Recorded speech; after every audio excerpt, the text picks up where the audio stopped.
ایک دن ایک نواب جو ہے نا، اس نے سوچا کہ چلو دونوں طرف کے علماء کو بٹھا کر کے سمجھاتے ہیں کہ متحد ہو جائیں کسی طرح سے، کیونکہ قرآن کہتا ہے وَاعْتَصِمُوا بِحَبْلِ اللَّهِ جَمِيعًا وَلَا تَفَرَّقُوا، اللہ کی رسی کو مضبوطی سے تھامو، فرقوں میں مت بٹو۔ اللہ کی رسی کیا ہے؟ حضور کی ذات اللہ کی رسی ہے، حضور کا دامن پکڑو سب متحد ہو جاؤ، حضور کو ایسا مانو جیسے اللہ نے قرآن میں ماننے کا حکم دیا، بس بات اتنی ہے۔ اہل سنت کا مطلب یہ ہے وہ عقیدہ رکھو جو حضور لے کر کے آئے، اپنا گڑا ہوا مت رکھو۔ دیکھو ایک آسان سی چیز بتاتا ہوں، پہلے غور کرنا۔ حضور کے کیا کسی صحابی نے کبھی یہ کہا کہ نبی ہماری طرح بشر ہے؟ 1,00,000 روپے کا انعام اپنی جیب خاص سے دوں گا، بتا دو کہ صدیق اکبر نے کبھی کہا ہو کہ نبی ہماری طرح بشر ہے؟ بس حضرت عمر نے کہا ہو، اور بخاری مسلم کی قید نہیں ہے، حدیث صحیح کی سند پر کسی بھی کتاب میں بتا دو، بخاری مسلم کی قید نہیں ہے، حدیث صحیح کی شرط پر سند کے اعتبار سے، جو حدیث صحیح کی شرط ہوتی ہے اس سند کے اعتبار سے، اس طرق سے ایک بات بتا دو کسی صحابی نے کہا نبی ہماری طرح بشر ہے۔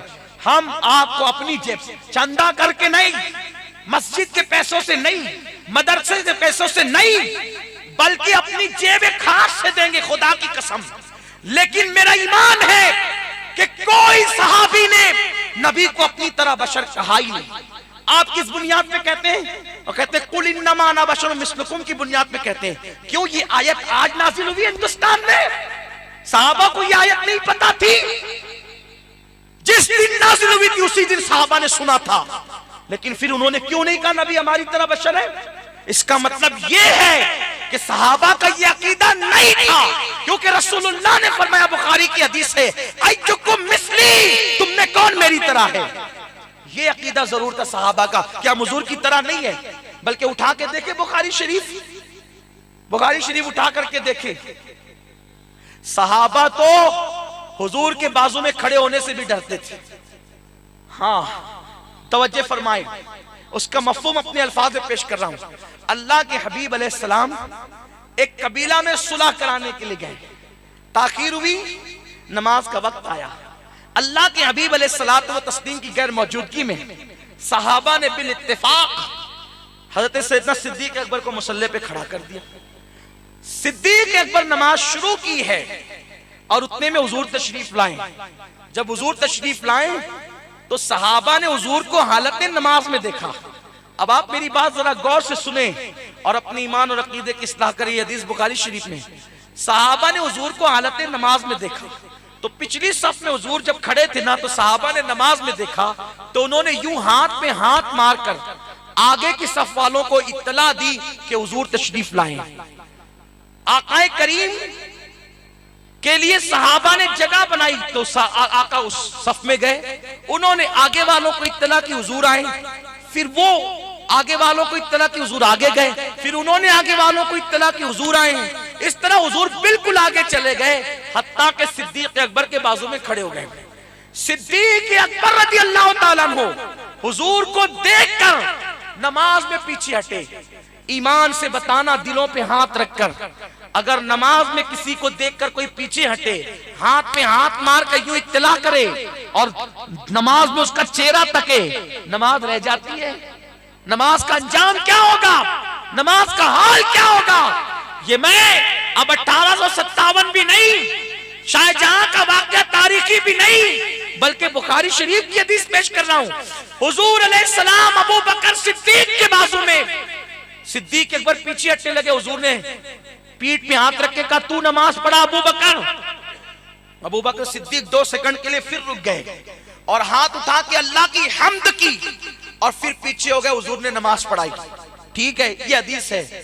پھر نماز کے بعد آقا نے فرمایا، ابو بکر جب میں نے تجھے حکم دیا کہ تو نماز پڑھا تو کس چیز نے تجھے روکا نماز پڑھانے سے؟ صدیق اکبر کہتے ہیں یا رسول اللہ، ابو قحافہ کے بیٹے کی اوقات کیا کہ آپ کے بازو میں برابر کھڑا رہے۔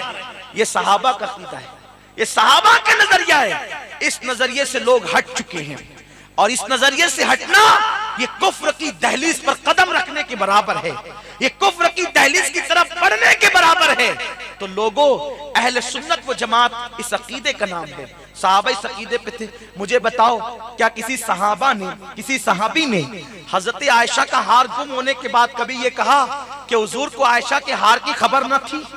اگر کہیے تو بتاؤ کس کتاب میں؟ تو جب حضور کے صحابہ یہ بات نہیں کہتے تھے تو تم کیوں کہتے ہو؟ اس کا مطلب یہ ہے کہ تم صحابہ کے طریقے سے ہٹ گئے، صحابہ کے نقش قدم سے ہٹ گئے۔ اگر صحابہ نے کہیں کہا تو بتاؤ۔ البتہ کسی مقام پر صحابہ کے اقوال ملتے ہیں اس اعتبار سے، جیسے بخاری میں اماں عائشہ کا قول ملتا ہے کہ جس نے یہ کہا کہ حضور غیب جانتے تھے اس نے رسول اللہ پہ جھوٹ باندھا۔ تو یہ کیوں کہا؟ اس سے مراد علم غیب ذاتی ہے۔ قرآن میں جہاں جہاں آیا کہ اللہ کے سوا کوئی علم غیب نہیں جانتا، اس سے مراد علم غیب ذاتی ہے۔ اور رہی بات عطائی کی، تو اللہ تعالیٰ نے جگہ جگہ اعلان کیا کہ میرا یہ حبیب غیب بتانے میں بخیل نہیں۔ اماں عائشہ صدیقہ نے خود حضور کے غیب کا اعلان کیا، فرماتی ہیں حضور آ رہے تھے، میرے سر پہ دوپٹہ نہیں تھا، حضور کی چادر رکھی تھی، میں نے جلدی میں وہی ڈال دی سر پہ، تو کیا دیکھا حضور پہ بارش ہو رہی ہے، حضور پہ بارش ہو رہی ہے، حضور آئے تو میں نے ان حضور کے بدن کو چھوا تو دیکھا کہ حضور کا بدن تو گیلا نہیں سوکھا تھا۔ میں نے کہا حضور آپ پر تو بارش ہو رہی تھی باہر، آپ کا بدن سوکھا کیسے؟ تو سرکار نے کہا عائشہ تو نے میری چادر سر پہ ڈالی ہے نا، تو تیری آنکھوں پر سے بھی غیب کے پردے اٹھ گئے، اور جو غیبی بارش مجھ پہ ہو رہی تھی وہ تو نے دیکھ لیا۔ ارے نبی کی چادر عائشہ کے سر پہ پڑے تو وہ غیب والی بارش دیکھ لیتی ہے۔ جس کی چادر میں یوں غیب کے خزانے ہو، اس کے سینے میں غیب کے خزانوں کا عالم کیا ہوگا؟ اور کوئی غیب کیا تم سے نہا ہو بھلا، جب نہ خدا ہی چھپا تم پہ کروڑوں درود۔ عائشہ نے اس وقت یہ نہیں کہا حضور آپ غیب نہیں جانتے، آپ کی چادر میں یہ کرامت کہاں سے آ گئی؟ لیکن اماں عائشہ جو کہہ رہی ہے کہ جس نے کہا حضور غیب جانتے تھے، مطلب یہ کہ ذاتی طور پر خود سے اللہ کے بتائے بغیر نہیں جانتے تھے، اللہ کے بتانے سے جانتے تھے۔ اور اللہ جس کو جو چاہے بتا دے، یہ اصل بات ہے۔ اللہ نہ بتائے غیب تو دور کی بات ہے، مشاہدے کا علم کسی کو نہیں اللہ کے بتائے بغیر۔ ارے اللہ کے دیے سے کسی کے پاس کچھ نہیں ہے، جس کے پاس جو بھی ہے وہ سب اللہ کی عطا ہے، اللہ کے دیے سے۔ تو یہ سب عقیدے کہاں کے ہیں؟ صحابہ کے۔ حضور نے دیا یہ سب عقیدے ہمیں، اور اسی کو مسلک اہل سنت و جماعت کہتے ہیں۔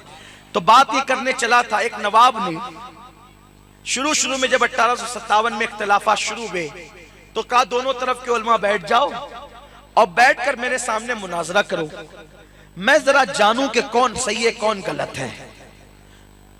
انہوں نے پہلے تو انکار کیا اس طرف والوں نے، پھر اس کے بعد تھوڑے سے آئیں بائیں شائیں کر کے نواب نے کہا تھا تو بیچارے تیار ہو گئے مناظرے کے لیے۔ علماء اہل سنت تو پہلے ہی تیار تھے، کیونکہ یہ تو تیار ہی رہتے ہیں، کیونکہ جس کے پاس 1400 سالہ خزانہ انہوں نے پیچھے کب جانا ہے، تیار تھے سب۔ لیکن جب اسٹیج سج گیا، نواب بھی آ کے بیٹھ گیا، اس کے سارے عمرہ اور بڑے بڑے مالدار سب آ کے بیٹھ گئے۔ علماء اہل سنت ٹائم سے تھوڑا لیٹ آئے، اور جب لیٹ آئے نا تو جوتے اتارے وہاں محفل کے باہر، اور جوتے اٹھا لیے، اور اٹھا کر کے یوں اٹھا کر کے ہلاتے ہوئے محفل میں جوتے لائے۔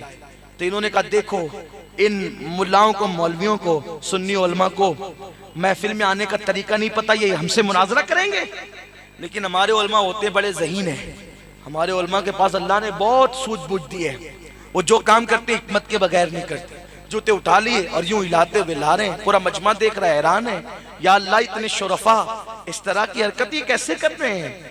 اسٹیج پہ آئے، نواب کو بھی غصہ آیا، تو انہوں نے پہلے یہی ترنگ چھوڑ دی، دیکھو انہیں محفل میں آنے کا ادب نہیں پتہ، سنی علماء کو ہم سے مناظرہ کریں گے؟ نواب نے کہا صحیح تو بات ہے، یہ کوئی طریقہ ہوا محفل میں آنے کا؟ سنی علماء نے کہا نواب صاحب دراصل ہم لوگ غریب لوگ ہیں، اور جوتے ہم اٹھا کر کے سیفٹی اس لیے کرنا چاہتے ہیں کہ یہ جو فرقہ ہے نا، یہ لوگ رسول اللہ کے دور میں ایسی شرارت کرتے تھے کہ جب حضور کی محفل سجتی تھی تو صحابہ کے جوتے چرا کے یہ بھاگ جاتے تھے۔ تو ہم نے سوچا کہ مناظرے میں ہم جوتے باہر اتار کے آئیں گے، اگر یہ چرا کے لے کے بھاگ گئے تو ہم تو غریب لوگ ہیں نا، ہمیں کوئی حکومت تھوڑی تنخواہ دیتی ہے، ہم کہاں سے خرید کے لائیں گے جوتے؟ اب اتنا سوال سننا تھا کہ ان کی تو کلی کلی کھل گئی. اب آ گیا سنیوں کو زیر کرنے کا وقت کہ نواب صاحب دیکھو دیکھو ان بدعقلوں کو. ارے حضور کے دور میں تو ہم تھے ہی نہیں. جب حضور کے دور میں تھے نہیں تو صحابہ کے جوتے کیسے ہم چراتے تھے؟ حضور کے دور میں تو سیب اہل سنت تھے, ہم لوگ توڑی تھے. ہم تو 1857 کے بعد آئے ہیں. تو اس وقت علماء اہل سنت نے کہا یہی تو تم سے کہلوانا تھا کہ جو حضور کے دور میں نہیں تھے اب آئے تو وہ حق پر کیسے ہو سکتے ہیں؟ سنی رسول کے دور سے, اس لیے ان کا عقیدہ بھی حضور کے دور سے. نعرہ تکبیر, نعرہ رسالت, نعرہ رسالت, مسلک اعلی حضرت علماء اہل سنت اولاد غوث اعظم. سنیوں اپنا مسلک صحابہ کا مسلک ہے. سبحان اسی اللہ. مسلک پر غوث پاک تھے, اسی مسلک پر غریب نواز تھے, اسی مسلک پر مخدوم اشرف جہانگیر سمنانی تھے.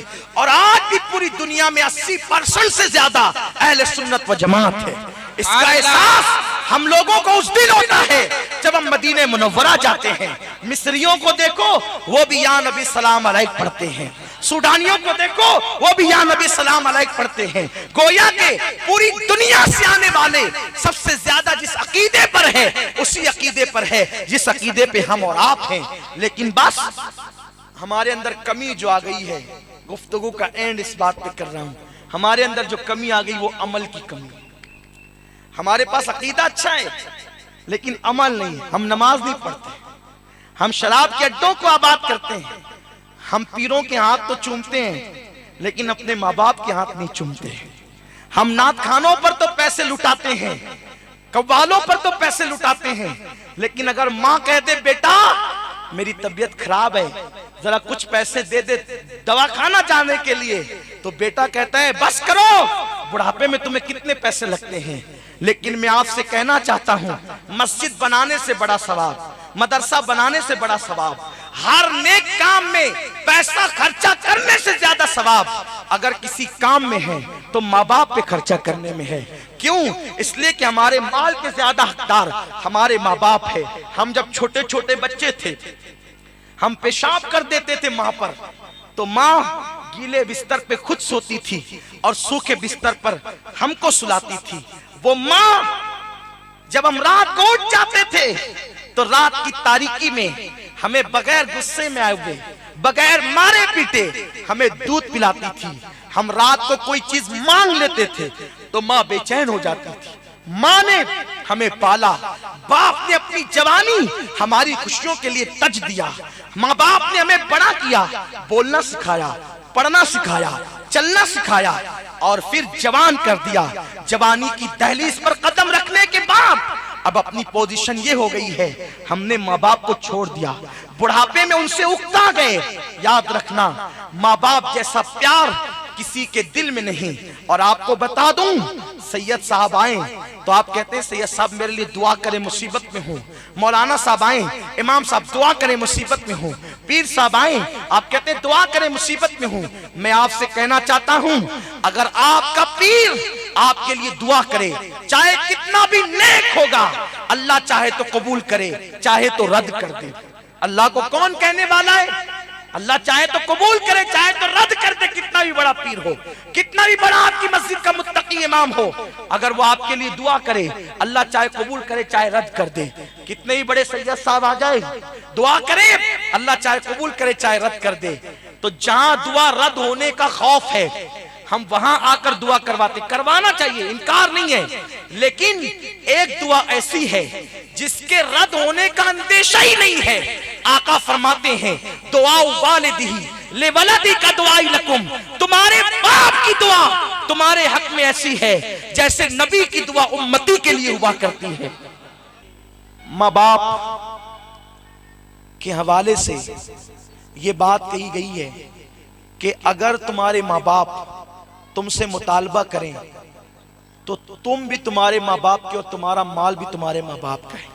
اور آخری بات یہ ہے کہ اگر تم ماں باپ کو ناراض کرتے ہو تو اللہ کے رسول نے فرمایا جس کے ماں باپ اس سے ناراض ہیں اللہ تعالیٰ نہ اس کی نماز قبول کرتا ہے نہ دعا قبول کرتا ہے.